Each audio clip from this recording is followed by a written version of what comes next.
স্বাগত বন্ধুরা। আজ আমি শোনাতে যাচ্ছি বাংলার কথা সাহিত্যিক শরৎচন্দ্র চট্টোপাধ্যায়ের লেখা বিখ্যাত ছোট গল্প মহেশ। গ্রামের নাম কাশীপুর। গ্রাম ছোট, জমিদার আরও ছোট, তবু দাপটে তার প্রজারা টু শব্দটি করিতে পারে না, এমনই প্রতাপ। ছোট ছেলে জন্মতিথি পূজা। পূজা সারিয়া তর্করত্ন দ্বিপ্রহর বেলায় বাটি ফিরিতেছিলেন। বৈশাখ শেষ হইয়া আসে, কিন্তু মেঘের ছায়াটুকু কোথাও নাই। অনাবৃষ্টির আকাশ হইতে যেন আগুন ঝরিয়া পড়িতেছে। সম্মুখের দিগন্ত জোড়া মাঠখানা জ্বলিয়া পুড়িয়া ফুটিফাটা হইয়া আছে, আর সেই লক্ষ্য ফাটল দিয়া ধরিত্রীর বুকের রক্ত নিরন্তর ধোয়া হইয়া উড়িয়া যাইতেছে। অগ্নিশিখার মতো তাহাদের সর্পিল ঊর্ধ্ব গতির প্রতি চাহিয়া থাকিলে মাথা ঝিমঝিম করে, যেন নেশা লাগে। ইহারই সীমানায় পথের ধারে গফুরজোলার বাড়ি। তাহার মাটির প্রাচীর পড়িয়া গিয়া প্রাঙ্গণ আসিয়া পথে মিশিয়াছে, এবং অন্তঃপুরের লজ্জা সম্ভ্রম পথিকের করুণায় আত্মসমর্পণ করিয়া নিশ্চিন্ত হইয়াছে। পথের ধারে একটা পিটালি গাছের ছায়ায় দাঁড়াইয়া তর্করত্ন উচ্চকণ্ঠে ডাক দিলেন, ওরে ও গপরা, বলি ঘরে আছিস? তাহার বছর 10 মেয়ে দুয়ারে দাঁড়াইয়া সাড়া দিল। কেন বাবাকে? বাবার যে জ্বর। জ্বর? ডেকে দে হারামজাদাকে, পাষণ্ড ম্লেচ্ছ। হাঁকডাকে গফুর মিয়া ঘর হইতে বাহির হইয়া জ্বরে কাঁপিতে কাঁপিতে কাছে আসিয়া দাঁড়াইল। ভাঙ্গা প্রাচীরের গা ঘেঁষিয়া একটা পুরাতন বাবলা গাছ, তাহার ডালে বাঁধা একটা সার। তর্করত্ন দেখাইয়া কহিলেন, ওটা হচ্ছে কি শুনি? এ হিন্দুর গা, ব্রাহ্মণ জমিদার, সে খেয়াল আছে? তার মুখখানা রাগে ও রৌদ্রের ঝাঁজে রক্তবর্ণ, সুতরাং সে মুখ দিয়া তপ্ত খরবাক্যই বাহির হইবে। কিন্তু হেতুটা বুঝিতে না পারিয়া গফুর শুধু চাহিয়া রহিল। তর্করত্ন বলিলেন, সকালে যাবার সময় দেখে গেছি বাধা, দুপুরে ফেরবার পথে দেখছি তেমনি ঠায় বাধা। গোহত্যা হলে যে কর্তা তোকে জ্যান্ত কবর দেবে, সে বাবুন নয়। কি করব বাবা ঠাকুর, বড় লাচারে পড়ে গেছি। কদিন থেকে গায়ে জ্বর, দড়ি ধরে যে 2 খোটো খাইয়ে আনবো তা মাথা ঘুরে পড়ে যাই। তবে ছেড়ে দে না, আপনি চড়াই করে আসুক। কোথায় ছাড়বো বাবা ঠাকুর? লোকের ধান এখনো সব ঝাড়া হয়নি, খামারে পড়ে, খড় এখনো গাদি দেয়া হয়নি, মাঠের আলগুলো সব জ্বলে গেল, কোথাও এক মুঠো ঘাস নেই। কার ধানে মুখ দেবে, কার গাদা ফেরে খাবে, কেমনে ছাড়ি বাবা ঠাকুর? তর্করত্ন একটু নরম হইয়া কহিলেন, না ছাড়িস তো ঠান্ডায় কোথাও বেঁধে দিয়ে 2-8টি বিচুলি ফেলে দে না, ততক্ষণ চিবক। তোর মেয়ে ভাত রাঁধেনি? ফ্যানে জলে দে না 1 গামলা খাক। গফুর জবাব দিল না। নিরুপায়ের মতো তর্করত্নের মুখের পানে চাহিয়া তাহার নিজের মুখ দিয়া শুধু একটা দীর্ঘ নিঃশ্বাস বাহির হইয়া আসিল। তর্করত্ন বলিলেন, তাও নেই বুঝি? কি করলি খড়? ভাগে এবার যা পেলি সমস্ত বেচে পেটায় নম। গরুটার জন্যেও 1 কাঠি ফেলে রাখতে নেই, বেটা কসাই। এই নিষ্ঠুর অভিযোগে গফুরের যেন বাকরোধ হইয়া গেল। ক্ষণেক পরে ধীরে ধীরে কহিল, কাহনখানেক খড় এবার ভাগে পেয়েছিলাম, কিন্তু গেল সনের বকেয়া বলে কর্তামশাই সব ধরে রাখলেন। কেঁদে কেটে হাতে পায়ে পড়ে বললাম, বাবুমশাই, হাকিম তুমি, তোমার রাজত্বি ছেড়ে আর পালাবো কোথায়? আমাকে 10 বিচুলিও না হয় দাও। চালে খড় নেই, একখানি ঘর, বাপ বেটিতে থাকি, তাও না হয় তালপাতার গোজা গাজা দিয়ে এই বর্ষাটা কাটিয়ে দেব, কিন্তু না খেতে পেয়ে আমার মহেশ মরে যাবে। তর্করত্ন হাসিয়া কহিলেন, ইস, সাত করে আবার নাম রাখা হয়েছে মহেশ, হেসে বাঁচিনে। কিন্তু এ বিদ্রূপ গফুরের কানে গেল না। সে বলিতে লাগিল, কিন্তু হাকিমের দয়া হলো না। 2 মাস খোরাকের মতো ধান 2টি আমাদের দিলেন, কিন্তু বেবাক খড় সরকারে গাদা হয়ে গেল, ও আমার কুটোটি পেলে না। বলিতে বলিতে কণ্ঠস্বর তাহার অশ্রুভারে ভারী হইয়া উঠিল। কিন্তু তর্করত্নের তাহাতে করুণার উদয় হইল না। কহিলেন, আচ্ছা মানুষ তো তুই, খেয়ে রেখেছিস, দিবি নে। জমিদার কি তোকে ঘর থেকে খাওয়াবে নাকি? তোরা তো রামরাজত্বে বাস করিস, ছোট লোক কি না, তাই তার নিন্দে করে মরিস। গফুর লজ্জিত হইয়া বলিল, নিন্দে করব কেন বাবা ঠাকুর? নিন্দে তার আমরা করি নে, কিন্তু কোথা থেকে দিই বলো তো? বিঘে চারেক জমি ভাগে করি, কিন্তু উপরি উপরি দূষণ অজন্মা। মাঠের ধান মাঠে শুকিয়ে গেল, বাপ বেটিতে দুবেলা দুটো পেট ভরে খেতে পর্যন্ত পাইনে। ঘরের পানে চেয়ে দেখো, বৃষ্টি বাদলে মেয়েটাকে নিয়ে কোণে বসে রাত কাটাই, পা ছড়িয়ে শোবার ঠাই মেলে না। মহেশকে একটিবার তাকিয়ে দেখো, পা জোর গোনা যাচ্ছে। দাও না ঠাকুরমশাই, কাহন দুই ধার, গরুটাকে দুদিন পেট পুড়ে খেতে দিই। বলিতে বলিতেই সে ধপ করিয়া ব্রাহ্মণের পায়ের কাছে বসিয়া পড়িল। তর্করত্ন তীরবৎ দুপা পিছাইয়া গিয়া কহিলেন, আ মর, ছুঁয়ে ফেলবি নাকি? না বাবা ঠাকুর, ছোবো না। ছোবো কেন? কিন্তু দাও এবার আমাকে কাহন দুই খড়। তোমার চার চারটে গাদা সেদিন দেখে এসেছি, এ কটি দিলে তুমি টেরও পাবে না। আমরা না খেয়ে মরি, খেতি নেই, কিন্তু ও আমার অবলা জীব, কথা বলতে পারে না, শুধু চেয়ে থাকে আর চোখ দিয়ে জল পড়ে। তর্করত্ন কহিলেন, ধার নিবি, শুধবি কি করে শুনি? গফুর আশান্বিত হইয়া ব্যগ্রস্বরে বলিয়া উঠিল, যেমন করে পারি শুধবো বাবা ঠাকুর, তোমাকে ফাঁকি দেব না। তর্করত্ন মুখে এক প্রকার শব্দ করিয়া গফুরের ব্যাকুল কণ্ঠের অনুকরণ করিয়া কহিলেন, ফাঁকি দেব না, যেমন করে পারি শুধবো। রসিক নাগর, যা যা সর, পচ্ছার, ঘরে যাই, বেলা বয়ে গেল। এই বলিয়া তিনি একটু মুচকিয়া হাসিয়া পা বাড়াইয়াই সহসা সভয়ে পিছাইয়া গিয়া সক্রোধে বলিয়া উঠলেন, আমর শিং নেড়ে আসে যে, গুতবে নাকি? গফুর উঠিয়া দাঁড়াইল। ঠাকুরের হাতে ফলমূল ও ভিজা জালের পুটুলি ছিল, সেইটা দেখাইয়া কহিল, গন্ধ পেয়েছে, এক মুঠো খেতে চায়। খেতে চায় তা বটে, যেমন চাষা তার তেমনি বলদ, খড় জোটে না, চাল কলা খাওয়া চাই। নে নে, পথ থেকে সরিয়ে বাদ, যে শিং কোনদিন দেখছি কাকে খুন করবে। এই বলিয়া তর্করত্ন পাশ কাটাইয়া হনহন করিয়া চলিয়া গেলেন। গফুর সেদিক হতে দৃষ্টি ফেরাইয়া ক্ষণকাল স্তব্ধ হইয়া মহেশের মুখের দিকে চাহিয়া রহিল। তাহার নিবিড় গভীর কালো চোখ দুটি বেদনা ও ক্ষুধায় ভরা। কহিল, তোকে দিলে না এক মুঠো? ওদের অনেক আছে, তবু দেয় না। না দিগ্গে। তাহার গলা বুঝিয়া আসিল, তারপরে চোখ দিয়া টপ টপ করিয়া জল পড়িতে লাগিল। কাছে আসিয়া নীরবে ধীরে ধীরে তাহার গলায়, মাথায়, পিঠে হাত বুলাইয়া দিতে দিতে চুপি চুপি বলিতে লাগিল, মহেশ, তুই আমার ছেলে, তুই আমাদের 8 সন প্রীতি পালন করে বুড়ো হয়েছিস। তোকে আমি পেট পুড়ে খেতে দিতে পারি নে, কিন্তু তুই তো জানিস তোকে আমি কত ভালোবাসি। মহেশ প্রত্যুত্তরে শুধু গলা বাড়াইয়া আরামে চোখ বুজিয়া রহিল। গফুর চোখের জল গরুটার পিঠের উপর রগড়াইয়া মুছিয়া ফেলিয়া তেমনি অস্ফুটে কহিতে লাগিল, জমিদার তোর মুখের খাবার কেড়ে নিলে, শ্মশান ধারে গায়ের যে গোচরটুকু ছিল তাও পয়সার লোভে জমা বিলি করে দিলে। এই দুর্বৎসরে তোকে কেমন করে বাঁচিয়ে রাখি বল? ছেড়ে দিলে তুই পরের গাদা ফেরে খাবি, মানুষের কলা গাছে মুখ দিবি। তোকে নিয়ে আমি কি করি? গায়ে আর তোর জোর নেই, দেশের কেউ তোকে চায় না, লোকে বলে তোকে গোহাটায় বেচে ফেলতে। কথাটা মনে মনে উচ্চারণ করিয়াই আবার তাহার দুচোখ বাহিয়া টপ টপ করিয়া জল পড়িতে লাগিল।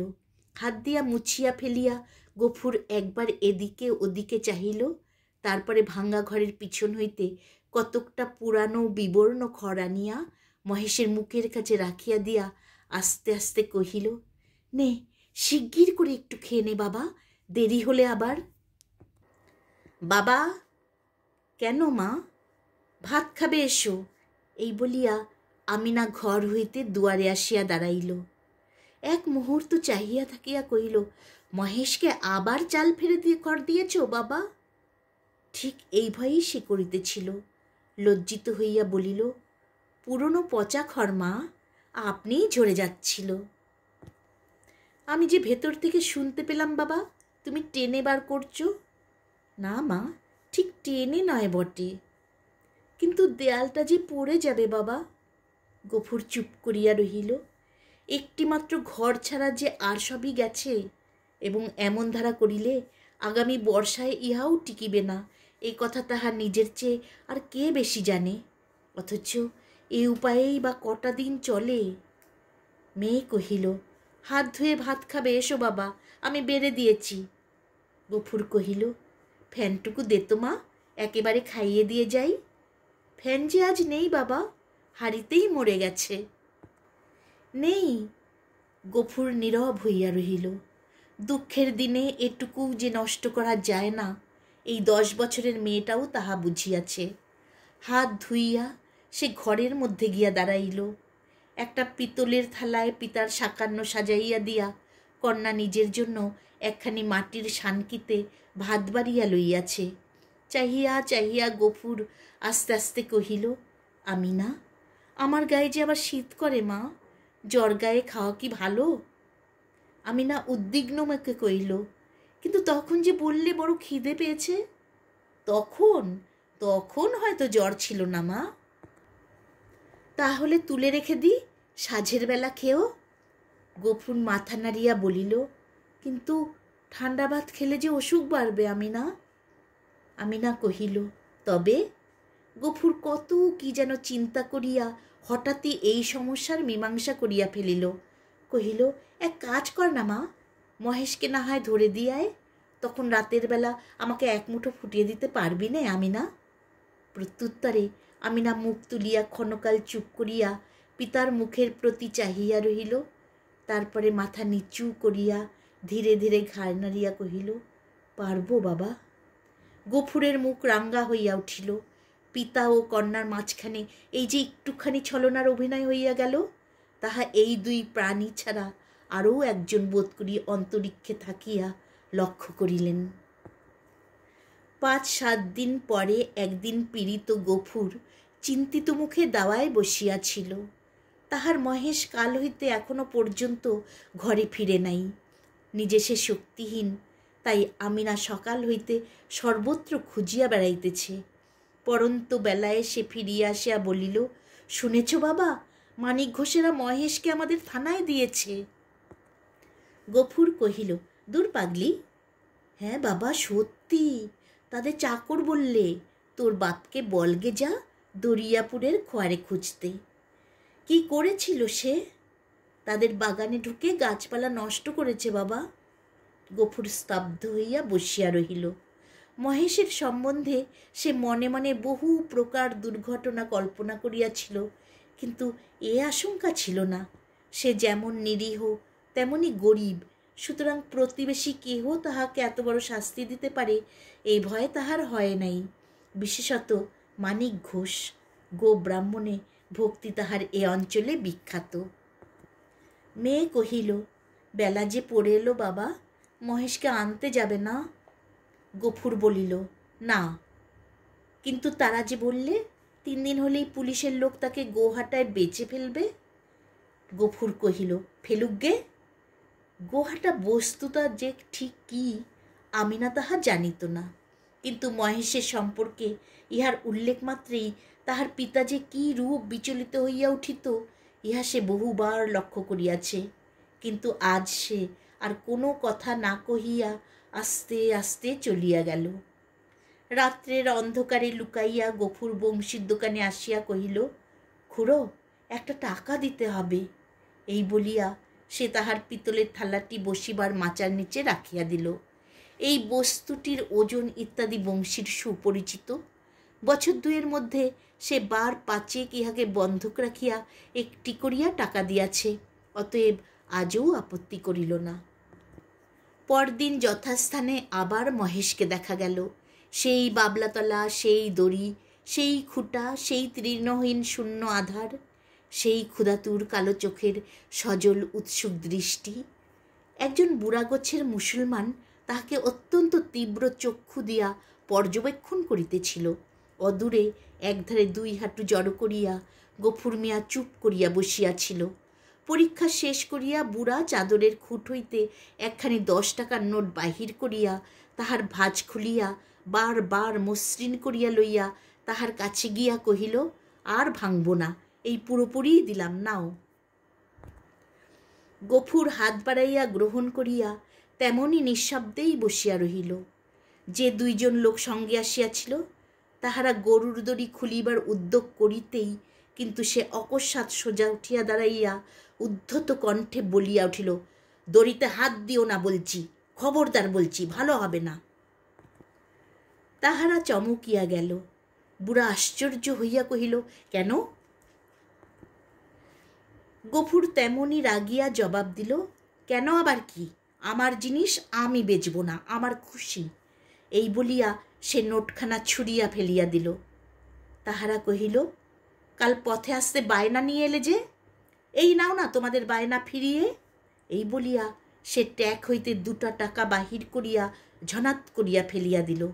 একটা কলহ বাঁধিবার উপক্রম হয় দেখিয়া বুড়া হাসিয়া ধীরভাবে কহিল, চাপ দিয়ে আর 2 টাকা বেশি নেবে, এই তো? দাও হে, পানি খেতে ওর মেয়ের হাতে 2 টাকা দাও, কেমন, এই না?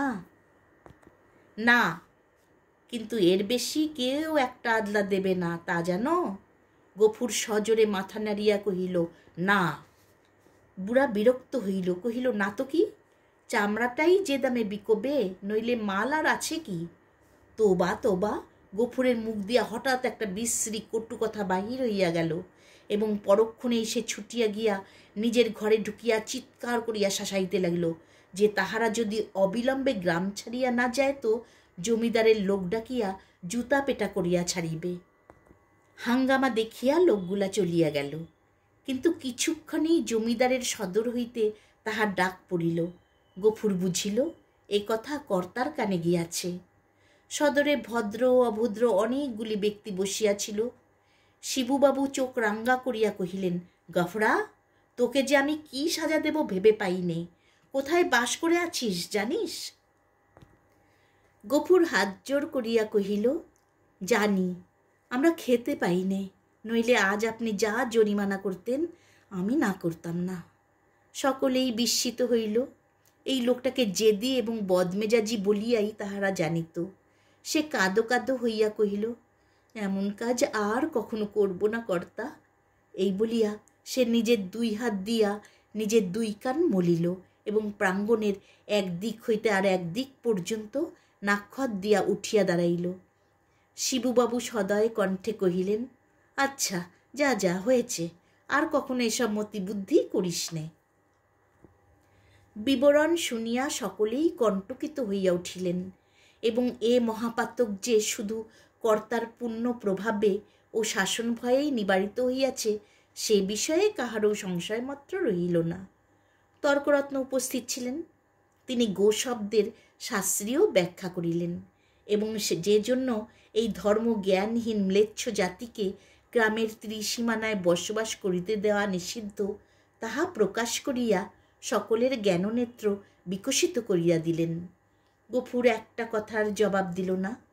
যথার্থ প্রাপ্য মনে করিয়া অপমান ও সকল তিরস্কার সবিনয়ে মাথা পাতিয়া লইয়া প্রসন্ন চিত্তে ঘরে ফিরিয়া আসিল। প্রতিবেশীদের গৃহ হইতে ফ্যান চাহিয়া আনিয়া মহেশকে খাওয়াইল এবং তাহার গায়ে, মাথায় ও শিঙে বারংবার হাত বুলাইয়া অস্ফুটে কত কথাই বলিতে লাগিল। জ্যৈষ্ঠ শেষ হইয়া আসিল। রুদ্রের যে মূর্তি একদিন শেষ বৈশাখে আত্মপ্রকাশ করিয়াছিল সে যে কত ভীষণ, কত বড় কঠোর হইয়া উঠিতে পারে তাহা আজিকার আকাশের প্রতি না চাহিলে উপলব্ধি করাই যায় না। কোথাও যেন করুণার আভাস পর্যন্ত নাই। কখনো এরূপের লেশমাত্র পরিবর্তন হইতে পারে, আবার কোনো দিন এ আকাশ মেঘভারে স্নিগ্ধ সজল হইয়া দেখা দিতে পারে। আজ এ কথা ভাবিতেও যেন ভয় হয়। মনে হয় সমস্ত প্রজ্বলিত নভস্থল ব্যাপিয়া যে অগ্নি অহরহ ঝরিতেছে ইহার অন্ত নাই, সমাপ্তি নাই। সমস্ত নিঃশেষে দগ্ধ হইয়া না গেলে এ আর থামিবে না। এমনই দিনে দ্বিপ্রহরে গফুর ঘরে ফিরিয়া আসিল। পরের দ্বারে জন্মজুর খাটা তাহার অভ্যাস নয়, এবং মাত্র 3-4-5 তাহার জ্বর থামিয়াছে।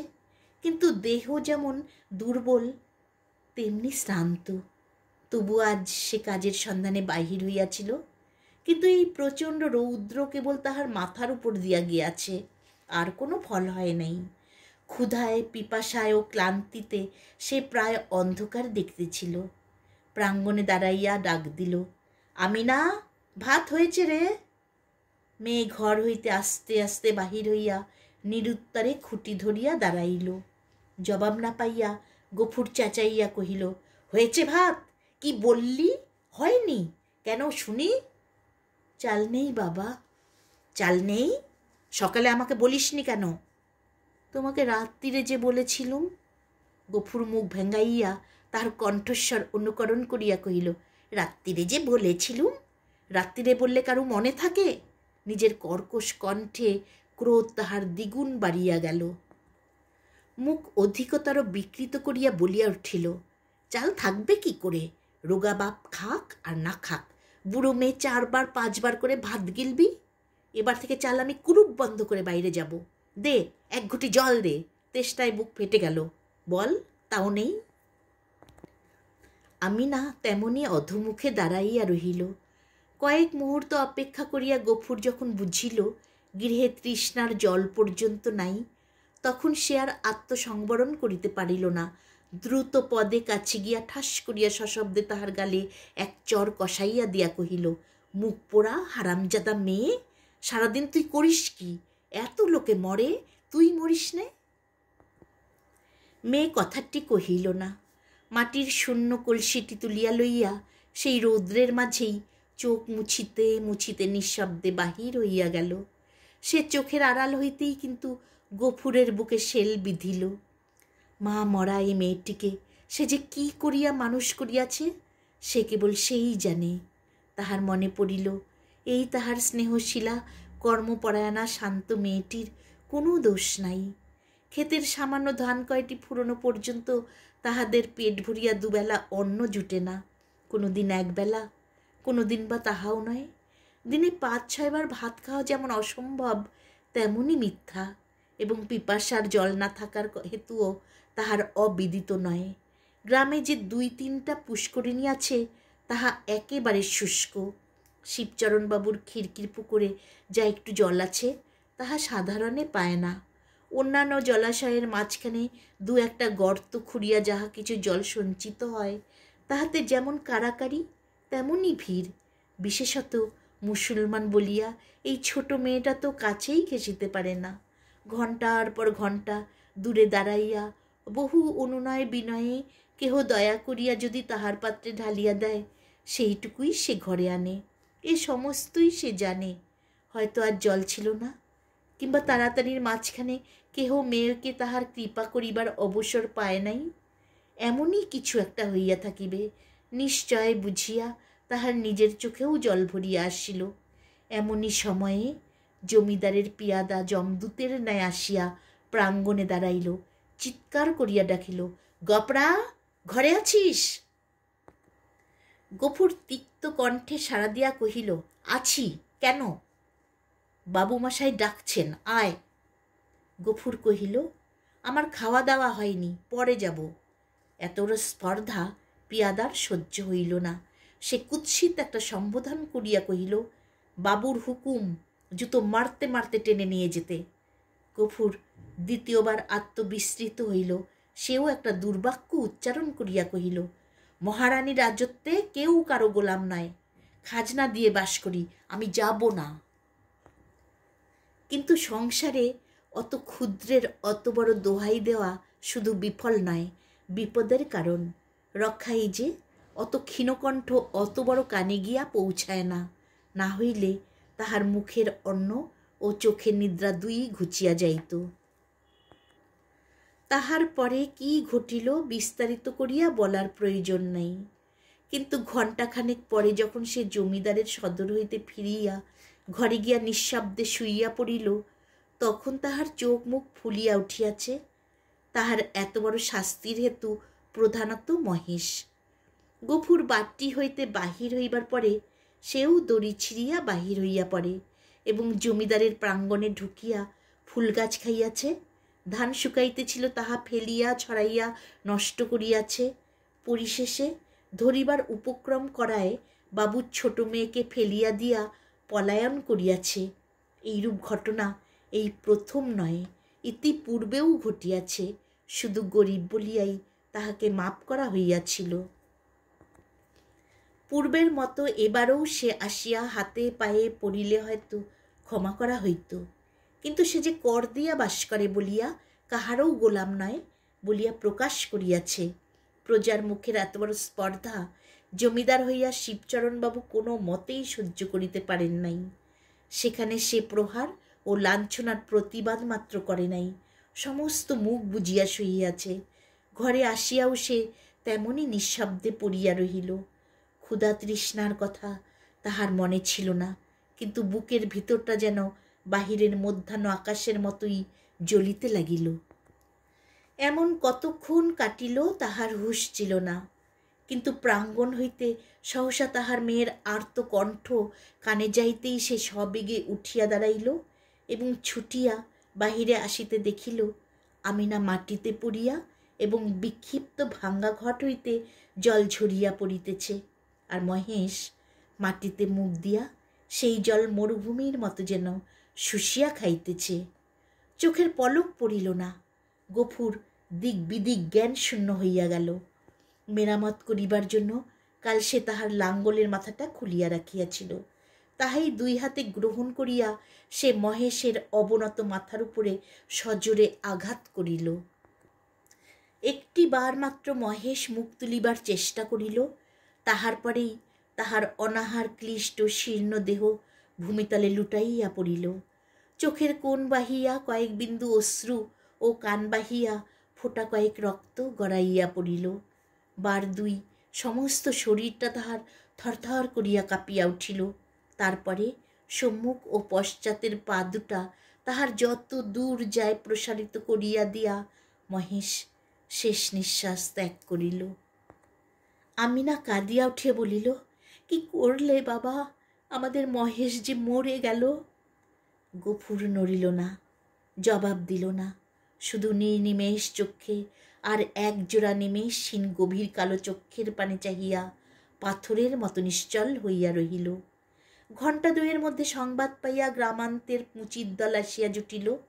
তাহারা বাঁশে বাঁধিয়া মহেশকে ভাগাড়ে লইয়া চলিল। তাহাদের হাতে ধারালো চকচকে ছুরি দেখিয়া গফুর শিহরিয়া চক্ষু মুদিল, কিন্তু একটা কথাও কহিল না। পাড়ার লোকে কহিল, তর্করত্নের কাছে ব্যবস্থা নিতে জমিদারের লোক পাঠিয়েছেন, প্রাচ্চিত্তের খরচ জোগাতে এবার তাকে না ভিটে বেচতে হয়। গফুর এ সকল কথারও উত্তর দিল না, দুই হাঁটুর উপর মুখ রাখিয়া ঠায় বসিয়া রহিল। অনেক রাত্রে গফুর মেয়েকে তুলিয়া কহিল, আমিনা চল আমরা যাই। সে দাওয়ায় ঘুমাইয়া পড়িয়াছিল। চোখ মুছিয়া উঠিয়া বসিয়া কহিল, কোথায় বাবা? গফুর কহিল, ফুলবেড়ের চটকলে কাজ করতে। মেয়ে আশ্চর্য হইয়া চাহিয়া রহিল। ইতিপূর্বে অনেক দুঃখেও পিতা তাহার কলে কাজ করিতে রাজি হয় নাই। সেখানে ধর্ম থাকে না, মেয়েদের ইজ্জত আব্রু থাকে না, এ কথা সে বহুবার শুনিয়াছে। গফুর কহিল, দেরি করিস নে মা, চল, অনেক পথ হাঁটতে হবে। আমিনা জল খাইবার ঘটি ও পিতার ভাত খাইবার পিতলের থালাটি সঙ্গে লইতেছিল। গফুর নিষেধ করিল, ওসব থাক মা, ওতে আমার মহেশের প্রাচ্চিত্তের হবে। অন্ধকার গভীর নিশীথে সে মেয়ের হাত ধরিয়া বাহির হইল। এই গ্রামে আত্মীয় কেহ তাহার ছিল না, কাহাকেও বলিবার কিছু নাই। আঙ্গিনা পার হইয়া পথের ধারে সেই বাবলাতলায় আসিয়া সে থমকিয়া দাঁড়াইয়া সহসা হু হু করিয়া কাঁদিয়া উঠিল। নক্ষত্র খচিত কালো আকাশে মুখ তুলিয়া বলিল, আল্লাহ, আমাকে যত খুশি সাজা দিও, কিন্তু মহেশ আমার তেষ্টা নিয়ে মরেছে। তার চোরে খাবার এতটুকু জমি কেউ রাখেনি যে তোমার দেয়া মাঠের ঘাস, তোমার দেয়া তেষ্টার জল তাকে খেতে দেয়নি। তার কসুর তুমি যেন কখনো মাপ করো না। ব্যাস, গল্পটি এইটুকুই।